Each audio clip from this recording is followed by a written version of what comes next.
Di sebuah kerajaan yang indah bernama Moholintoli, hiduplah seorang putri yang cantik jelita bernama Putri Ambalo.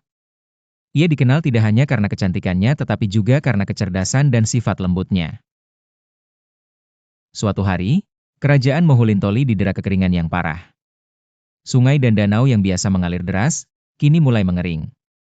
Tanaman meranggas, dan rakyat mulai kehabisan persediaan air. Raja Moholintoli, yang juga ayah Putri Ambalo, sangat khawatir dan meminta nasihat dari para penasihat istana. Seorang penasehat menyarankan agar mereka mencari mata air suci yang konon tersembunyi di tengah hutan belantara. Mendengar hal ini, Putri Ambalo memutuskan untuk berangkat mencari mata air tersebut. Meskipun upaya ini berbahaya, hatinya tidak gentar. Ia percaya bahwa ini adalah satu-satunya cara untuk menyelamatkan rakyatnya dari penderitaan. Bersama dengan beberapa pengawal setianya, Putri Ambalo memulai perjalanan menuju hutan belantara. Sepanjang perjalanan, mereka menghadapi berbagai rintangan, dari cuaca yang tidak bersahabat hingga hewan buas. Namun, berkat kebijaksanaan dan kecerdasannya, Putri Ambalo berhasil memimpin rombongan dengan selamat. Pada suatu malam yang tenang, saat mereka beristirahat sejenak, Putri Ambalo didatangi seorang perempuan tua misterius. Perempuan tua itu mengatakan bahwa dia tahu lokasi mata air suci tersebut, tetapi untuk mendapatkannya, Putri Ambalo harus memecahkan teka-teki kuno. Putri Ambalo segera menerima tantangan itu. Teka-teki tersebut menguji kecerdasan dan keberanian hatinya. Setelah melakukan pertimbangan matang dan menggunakan pikirannya yang tajam, ia berhasil memecahkan teka-teki tersebut. Dengan demikian, perempuan tua itu mengungkap jalan menuju mata air suci. Dengan hati yang penuh harapan, Putri Ambalo dan rombongannya mengikuti petunjuk tersebut dan akhirnya menemukan mata air suci yang tersembunyi. Dengan air dari mata air itu, Putri Ambalo kembali ke Moholintoli dan berhasil menyelamatkan kerajaannya dari kekeringan. Kisah ini menjadi legenda di kerajaan Moholintoli. Putri Ambalo tidak hanya dipuji atas kecantikannya, tetapi terlebih karena keberanian dan pengorbanannya demi rakyat yang dicintainya. Hingga kini, namanya selalu dikenang sebagai simbol keberanian dan kasih sayang tanpa syarat. Di sebuah kerajaan yang damai dan tentram, hiduplah seorang gadis sederhana bernama Saripa. Saripa tinggal di pinggiran kota kerajaan dan menghabiskan hari-harinya bekerja di kebun kecilnya. Dia dikenal oleh penduduk setempat karena kebaikan hati dan senyum, yang selalu mengundang kedamaian. Suatu hari, kabar datang ke desa bahwa sang putri raja, Putri Anindya, sedang mencari teman sejati untuk menemaninya selama beberapa waktu di istana. Sang putri merasa kesepian karena kehidupan di istana yang penuh aturan dan formalitas sering membuatnya kehilangan teman. Semua gadis di desa berlomba-lomba untuk dipilih, memakai pakaian terbaik mereka dan menunjukkan kemampuan terbaik masing-masing.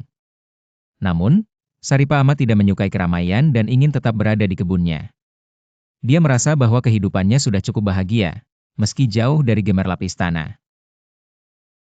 Suatu pagi yang cerah, ketika Saripa sedang merawat bunga mawar, tiba-tiba datanglah seorang utusan kerajaan dengan surat undangan dari Putri Anindya. Ternyata sang putri pernah mendengar cerita tentang kebaikan Saripa dari penduduk desa dan ingin mengenalinya lebih dekat. Dengan perasaan ragu, Saripa menerima undangan tersebut dan pergi ke istana. Setibanya di sana, dia disambut oleh sang putri dengan ramah. Putri Anindya segera merasa terkesan oleh kejujuran dan kesederhanaan Saripa. Di hari-hari berikutnya, keduanya menghabiskan waktu dengan bercerita, bermain di taman istana, dan belajar satu sama lain. Saripa ternyata memiliki banyak kisah menarik dari desa yang selalu bisa membuat Putri Anindya tertawa. Persahabatan mereka segera berkembang dan diketahui oleh seluruh orang di istana. Kedua gadis itu menjadi sahabat yang tak terpisahkan, dan Saripa membawa sedikit kehangatan desa ke dalam dinginnya lorong-lorong istana.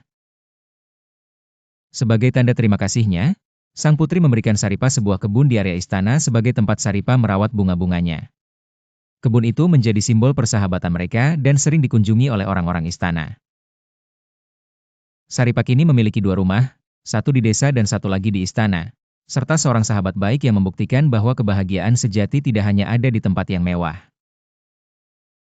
Melalui ceritanya, ia mengajarkan bahwa kejujuran dan kebaikan akan selalu menemukan tempat dalam hati manusia, terlepas dari status atau asal mula mereka. Di masa lalu, hiduplah sebuah kerajaan kecil di daerah yang kini dikenal sebagai Provinsi Gorontalo.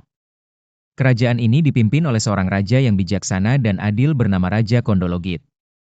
Di bawah pemerintahannya, rakyat hidup dengan sejahtera dan damai.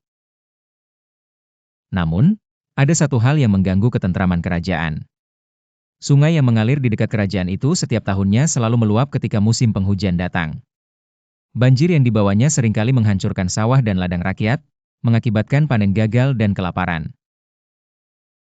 Kekhawatiran ini membuat Raja Kondologit terusik. Ia memutuskan untuk mengumpulkan para tetua dan penasehat kerajaan untuk menemui seorang pertapa sakti yang tinggal di puncak gunung. Mereka berharap untuk menemukan jalan keluar dari masalah banjir tahunan ini. Setelah perjalanan panjang dan melelahkan, rombongan raja akhirnya bertemu dengan sang pertapa. Sang pertapa mendengarkan dengan seksama keluhan yang disampaikan oleh raja. Setelah merenung sejenak, ia memberikan saran untuk membuat sebuah bendungan besar. Raja Kondologit pun segera mengerahkan seluruh rakyatnya untuk membangun bendungan sebagaimana yang disarankan oleh pertapa. Mereka bekerja keras, siang dan malam, hingga akhirnya bendungan tersebut selesai dibangun. Berkat bendungan itu, air sungai yang tadinya menjadi ancaman berubah menjadi sumber kehidupan. Bendungan tersebut tidak hanya menahan banjir, tetapi juga menjadi tempat bagi ikan berkembang biak, memberikan tambahan bahan makanan bagi penduduk. Seiring berjalannya waktu, bendungan itu berubah menjadi sebuah danau yang indah dan menjadi pusat perekonomian bagi kerajaan, karena banyaknya hasil ikan serta kehidupan yang berkembang di sekitarnya. Danau itu kemudian dikenal sebagai Danau Limboto. Sampai hari ini, Danau Limboto tetap menjadi bagian penting dari kehidupan masyarakat setempat, mencatat sejarah perjuangan dan kebijaksanaan Raja Kondologit serta gotong royong rakyatnya.